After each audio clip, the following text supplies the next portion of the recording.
2 gram பரிசு கொடுத்த உடனே நம்ம முட்டா பையன், நான் நடிகனை கூட சொல்ல மாட்டேன், 1 வயசு பொண்ணை கூட்டு போறான். நாளைக்கு ஒரு 3 மாசம் கழிச்சு +2 முடிச்சு டிகிரி முடிச்சு போய் கல்லூரி பெண்களை கூட்டு போறான். அறிவான தமிழனுக்கு ஒரு சினிமா கூத்தாடி பையனை கட்டி பிடிச்சு கொடுக்கறது அனுமதிக்கிறேன். எந்த நடிகனுக்கு செய்யறது? இது என்ன ஈனப்பிறவி? 2 கிராம் தங்கத்துக்கு நாங்க இங்க வரோம்னு பிற்போக்குத்தனமா பேசுறவங்க அவங்களுக்கு எல்லாம் ஒண்ணு சொல்லிக்கிறேன். எங்கள் தலைவருக்கும் எங்கள் குழந்தைகளுக்கும் உள்ள உறவு தாய் மாமன் உறவு. தாய்க்கே இல்லாத உரிமை கூட தாய் மாமனுக்கு உண்டு. சில புரியாத தற்குறிகளுக்கெல்லாம் இது தெரியாது. சில வீடியோஸ்லாம் பார்த்தேன். அதில் விஜய்ங்கிறவங்க தோல் மேலே கை போடுறாங்க அப்படி இப்படின்னு சொல்லி வீடியோஸ்லாம் வந்துச்சு.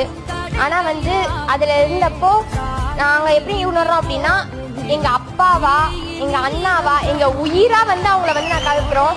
அவங்களுக்காக நாங்கள் இருக்கோம், உயிராக இருக்கோம். ஸோ விஜய் சார் எல்லாரையும் அரவணைக்கிறது சில பேர் தவறாக